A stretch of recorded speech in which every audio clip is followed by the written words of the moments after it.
Guys please ఈ వీడియోని అర్జెంట్గా మీ ఫ్యామిలీ ఫ్రెండ్స్ అందరికీ షేర్ చేయండి ప్లీజ్. 4 నెలలు గడుపుతున్న అమ్మాయిని ఎలారా చంపాలనిపించింది? గాయస్ వీడు ఒకప్పట్లో అమ్మాయి లేకపోతే విషం తాగి చచ్చిపోతాను, నేను అమ్మాయిని పెళ్లి చేసుకుంటానని పెద్దవాళ్ళని ఒప్పించి ఆ అమ్మాయిని గుడిలో తీసుకెళ్లి పెళ్లి చేసుకున్నాడు. పెళ్లి చేసుకున్న తర్వాత ఆ అమ్మాయి వాళ్ళ పేరెంట్స్ సరే ఎవరికైనా అమ్మాయిని ఇవ్వాల్సిందే కదా, వాళ్లే బతుకుతారులే హ్యాపీగా అని చెప్పేసి వదిలేశారు. వీళ్ళ పెళ్లి తర్వాత ఆ అబ్బాయి వాళ్ళ ఇంట్లో అమ్మ నాన్న అమ్మాయి వాళ్ళ ఇంటి మీదకి వచ్చేసి మా అబ్బాయిని మీ అమ్మాయికి ఇచ్చి చేసేశారు, మా అబ్బాయికి ఇంకొక పెళ్లి చేస్తాం, మీ అమ్మాయిని మాత్రం బతకనివ్వమని చెప్పారంట.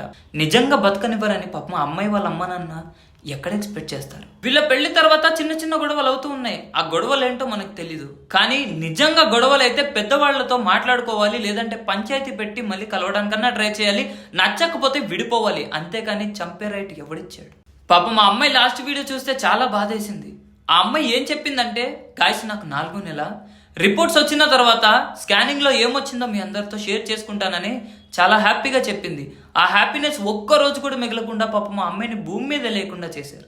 ఇలా బలవంతంగా చంపిన వాళ్ళని తిరిగి చంపడమే కరెక్ట్ అని నా ఒపీనియన్. మరి మీరేమంటారో కామెంట్స్ లో చెప్పండి. ఇలాంటి వాళ్ళు ఇంకా తగ్గాలంటే కూడా ఏం చెయ్యాలో కూడా చెప్పండి. అయినా ప్రేమించిన వాళ్ళు లైఫ్ లోకి రావడమే పెద్ద అదృష్టం రా, అలాంటి అదృష్టం చాలా మందికి రావట్లేదని ఏడుస్తున్నారు. దొరికిన వాళ్ళేమో ఇలా తయారయ్యారు. మరి మీరేమంటారో కామెంట్స్ లో చెప్పండి. Thank you so much. Bye.